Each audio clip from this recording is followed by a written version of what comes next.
Hey, Steve Noble Moto. Got our 2012 883 iron Sportster up here on the lift today. And what we're going to do is we're going to align the front headlight. Have you ever been going down the road at night and you're going straight, but your headlight's like off spotting the wildlife in the trees?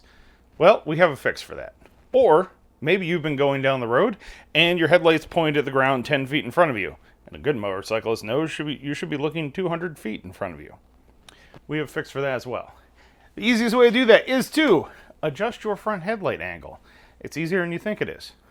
Just takes like two tools. A flathead screwdriver, a 3/4 inch socket, tape measure, torque wrench. I guess there's more than two tools. Either way, it doesn't take that much. But it's a pretty easy task. You can do this.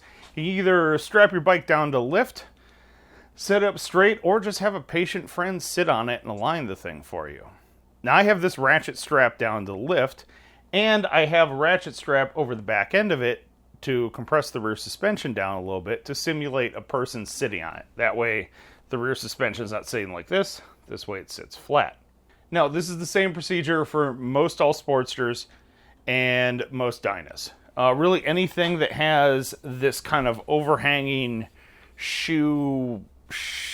porch roof, whatever we're calling this thing.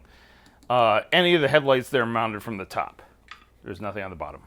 The ones that are mounted from the bottom, that's a little bit different procedure. Or it's the same basic principle, but the bolts are going to be in different spots. Over here on my cluttered up workbench, I have some fabric up here, and I have a tape with an X on it, which is what we're aiming for. Now, Harley says at 25 feet, it should be 2.5 inches below the center line of your headlight with your high beam on. That should be where your beam is centered. I back mathed it because we don't have 25 feet here, and I am at 5.5 feet, which is about 1/2 inch. So this X is 1/2 inch below. Now, you could aim it up yourself. I spent a little time with a tape measure, kind of triangulating it off of each fork to make sure my left to right was also good. Usually you could probably eyeball that. So use your own judgment on that. But that's what we're aiming for. We're going to put the high beam mark right there on the center line of that. So, pretty easy. So let's move in for a closer look, see how we make the adjustments, then we'll make them, and I'll run you through the whole thing. Now, in order to get to your adjuster, on this mount here, you're going to see a circle. Underneath this circle is the mounting point. You can pop this off with a flathead screwdriver. If you have a chrome one, it's pretty easy. If you have a painted one, you're going to be very careful not to scratch this thing. If you do, you can take a black magic marker and color it in. So take a flathead screwdriver, twist it a little bit, should pop up off of there. Now let it be known, the first time I did this, it shot across the garage. This bolt right here is your adjustment, your mount and your adjustment for your headlight. So what we're going to do is we're going to take a 3/4 inch socket. You don't need this long of an extension, but it's just really handy. And we're going to loosen this up. We aren't going to take this all the way out.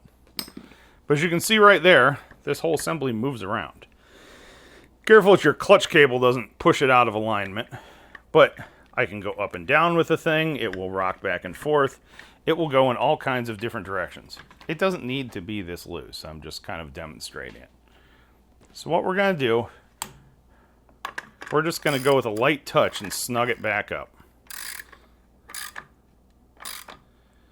And then we are going to turn on the headlight. Now, as you can see, hopefully, set this up in nice wide shots. You can also see all the junk under my workbench. You can see where I'm at here, and you can see where I'm aiming there. And as you can see, this headlight's a little low. So what we're going to do, and we have the high beams on. Let me check. There's the low beams. There's our high beams. So we're aiming the center of that line or the center of that X. So there our height is pretty good. You can kind of see the side-to-side line here. So we're going to go and center it. Whoop, a little bit too low. Center it right about there. That looks pretty good. So I'm eyeballing it from left to right of where the high beam kind of runs out at. Now the challenge is to tighten this thing up without making the headlight move. So we're going to hold the headlight in place, or try our best, while watching the X and snugging this up with our ratchet.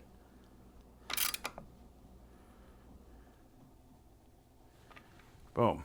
Everything looks pretty good there. Looks snugged up, looks pretty good. Now all we have to do is torque that bolt down. Service manual calls for 30 to 35 foot-pounds. That's what I have my torque wrench set to. And right there. Now that everything is good and in place, you can take our little cap here, pop it back on there, and it should snap down into place. If for some reason it doesn't stay in there, you can take these little metal tabs here and just bend them out just a wee little bit with your finger. Not too much. It's just a cheap little stamped piece of metal. So bend them out a little bit and put them back in there. There, it should snap in place. That's pretty much all I got. After that, you're ready to go ride.